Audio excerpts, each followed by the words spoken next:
spent so much time on this, and you're not gonna let anything go, like only over your dead body, right? And there's a whole part in the book where they just realize they wanted to make so much more than they did in a lot less time.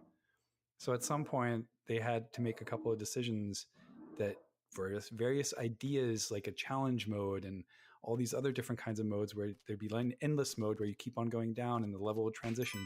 And all this sounds really cool on paper and made for a really successful pitch with Microsoft, but none of that made it in, even though all of it existed, right?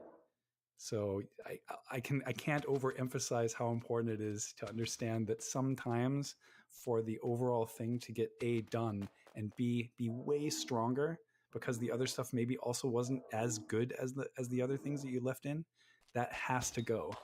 Right? Cutting room floors are a thing in game design.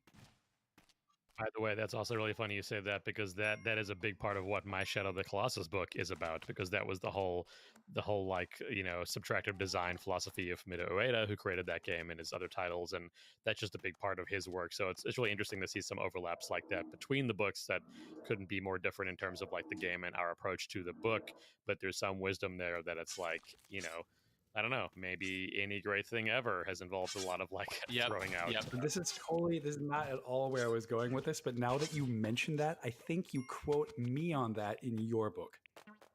I think that's true. I totally I'm just like, wait a second. Oh, right. This is just all one big incestuous family. For sure. It's terrible. Yeah, it really well, I mean, my only defense in that matter was at the time I didn't really know Nick that well, and Nick was just super nice and wanted to interview me about minimalism, and then made me sound really smart in his book. So thanks a lot.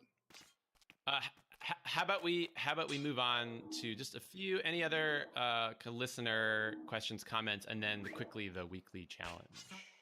Yeah, sure. So this one is from Chopmo over email. It says, "Hi Splunkers, my brother Tripmo," and by the way, I love the growing Mo universe here. My brother Tripmo made me aware that you're doing a show on Derek Yu's book, which I really enjoyed. So one thing I've been wondering about is this: in his book, Derek Yu explains the Tunnel Man mechanic as a way for new players to practice later sections of the game.